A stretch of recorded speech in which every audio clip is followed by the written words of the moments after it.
کوئی چیز ہے جو ہمیں اللہ سے دور کر رہی ہے، اور کوئی چیز ہے جو ہمیں اللہ کے رسول صلی اللہ علیہ وسلم سے بھی دور کر رہی ہے اور دین سے بھی دور کر رہی ہے۔ ہم نے کبھی یہ جاننے کی کوشش نہیں کی کہ آخر کیا چیز ہے، کیا وجہ ہے۔ بہت سارے بیانات ہو رہے ہیں، یوٹیوب پورا بھرا پڑا ہے، علماء کی محفلیں ہو رہی ہیں، جمعہ کے خطابات ہو رہے ہیں، لیکن اگر مجموعی طور پر مسلمانوں کی زندگی کا جائزہ لیا جائے تو شاید ہی تھوڑا سا فرق ہوتا ہوا دکھائی دے، ورنہ اگر میں یہ کہوں تو غلط نہ ہوگا کہ مرض بڑھتا گیا جوں جوں دوا کی۔ پھر کمال کی بات تو یہ ہے کہ اس نقصان کے سلسلے میں کوئی احساس بھی مسلمان کو نہیں۔ میں اس کو ایگزامپل کے ذریعے سمجھاؤں، بہت کلوز ہمارا کوئی دوست ہو، بہت زیادہ ہمارا خیال کرنے والا کوئی ہو، بہت زیادہ ہم سے محبت کرنے والا کوئی ہو، اگر وہ ہم سے تعلق توڑ بیٹھے یا اس سے تعلق کمزور ہو جائے تو ہماری رات کی نیندیں اڑ جاتی ہیں، ہمیں کسی چیز میں مزہ نہیں آتا، نہ کھانے میں مزہ آتا ہے، نہ کسی سے بات چیت میں مزہ آتا ہے، ٹیمپریچر بالکل ہائی ہو جاتا ہے اور ہم اس کو جھڑکنے لگ جاتے ہیں۔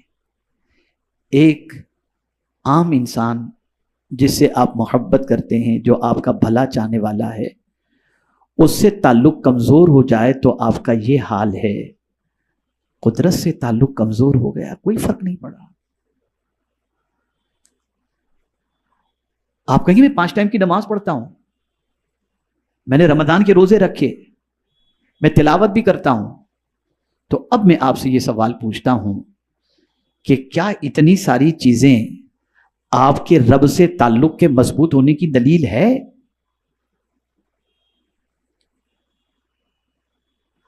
اگر ہے تو پھر یہ بھی تو آپ دیکھو کہ اپنے محبوب کی ناراضگی اور رضا کا بھی تو خیال کرو۔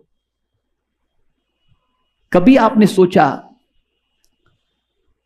کہ مجھ سے کون سی ایسی چیز ہو رہی ہے جس کی وجہ سے اللہ عز و جل اور اس کے رسول صلی اللہ تعالی علیہ وسلم کے فرمان کا اثر میرے دل پر نہیں ہوتا؟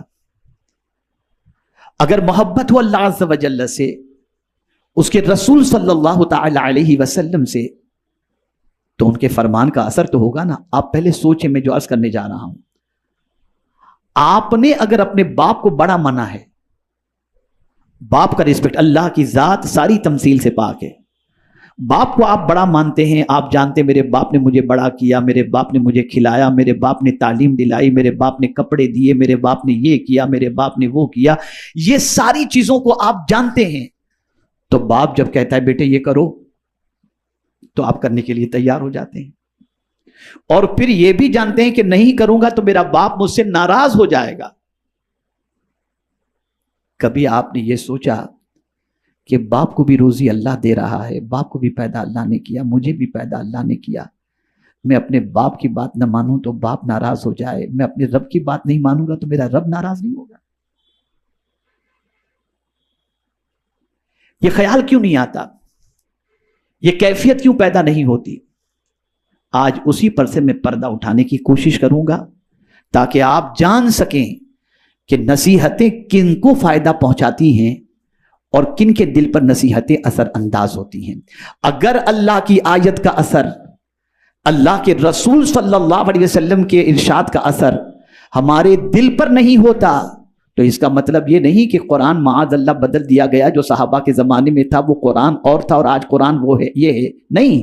قرآن اس وقت بھی وہی تھا جو آج ہے، لیکن وہ سنتے تھے، زندگی بدل جاتی تھی۔ ایک مثال صرف آپ کے سامنے پیش کروں، مکے کی سرزمین پر جو لوگ شراب کی حرمت سے پہلے شراب پیا کرتے تھے، پانی کی طرح پیا کرتے تھے، کوئی دسترخوان ایسا نہ ہوتا جس میں شراب موجود نہ ہو، لیکن جب شراب کی حرمت کا حکم نازل ہوا اور رسول اعظم نے مدینے میں اعلان کر دیا کہ آج سے اعلان کروا دیا کہ شراب حرام ہو چکی ہے، تو سب نے فوراً شراب چھوڑ دی۔ یا اللہ، ماجرا کیا ہے کہ سگریٹ نہیں چھوٹتی اور شراب چھوٹ گئی؟ تو جواب ملے گا اسی کو تلاش کرو کہ ان کے دل میں وہ کیا چیز تھی جس کی وجہ سے حکم الہی اور حکم رسول پر انہوں نے عمل فوراً کر لیا.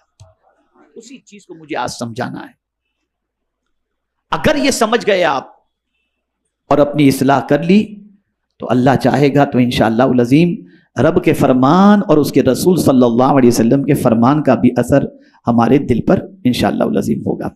میرے پیارے آقا صلی اللہ تعالی علیہ وسلم کے پیارے دیوانوں، قرآن کہتا ہے فذکر فإن الذکریٰ تنفع المؤمنین، نصیحت کیجئے اس لیے کہ اہل ایمان کو نصیحت فائدہ پہنچاتی ہے.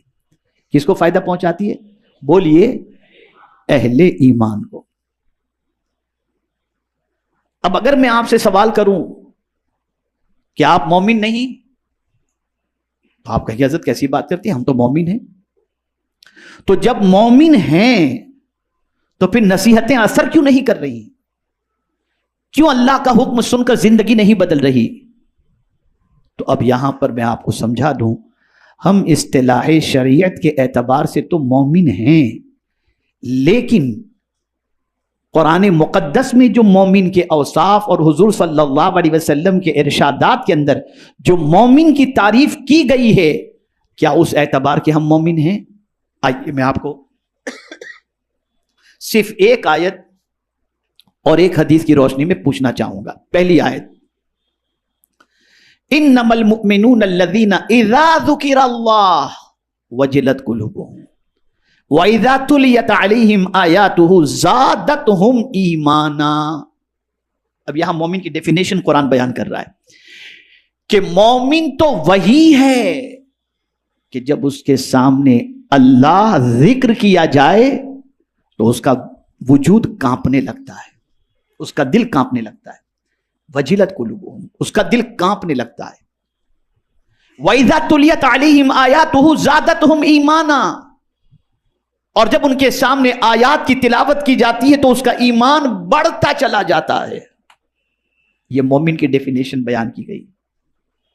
کیا ہماری یہ کیفیت ہے؟ کیا ہمارا یہ حال ہے؟ اگر ہمارا یہ حال نہیں ہے تو ہمیں اپنے ایمان کا احتساب کر کے اپنے ایمان کو درست کرنا پڑے گا. اب سوال یہ پیدا ہوتا ہے کہ یہ ایمان کیوں ہمارے اندر نہیں ہے؟ ہم صرف شریعت کی اصطلاح کے اعتبار سے مومن ہیں، لیکن ہماری دل کی کیفیت وہ ایمان والی کیوں نہیں جیسا ایمان قرآن چاہتا ہے اور جیسا ایمان رسول اعظم صلی اللہ علیہ وسلم چاہتے ہیں؟ اس لیے کہ ایمان کا ٹھکانہ دل ہے. ایمان کا ٹھکانہ دل ہے.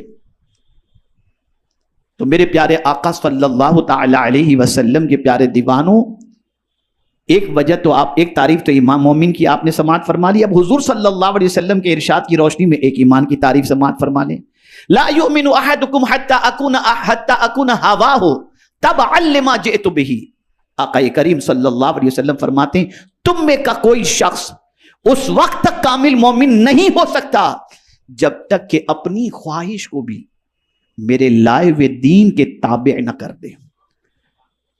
خواہش بھی جو انگڑائیاں لیتی ہیں، ان خواہش کو بھی دیکھو کہ حضور کے دین کے مطابق خواہش ہے تو اس خواہش کو پوری کرو. اگر حضور کی شریعت کے خلاف کوئی خواہش پیدا ہو رہی ہے تو اس خواہش کو جب تک کہ تم چھوڑو گے نہیں تب تک کمال ایمان اس دولت سے مالا مال نہیں ہو سکتے.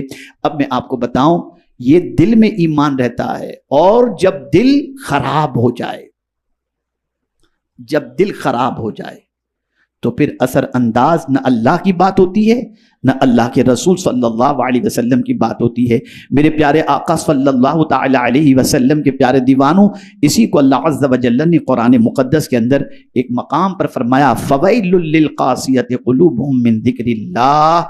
اللہ عز و جل ارشاد فرماتے ہیں، اللہ اکبر، ویل ہے، خرابی ہے ان سخت دلوں کے لیے جو اللہ کے ذکر سے موم نہیں ہوتے، اللہ کے ذکر کا اثر ان پر نہیں ہوتا. خرابی ہے ایسے دل کے اوپر.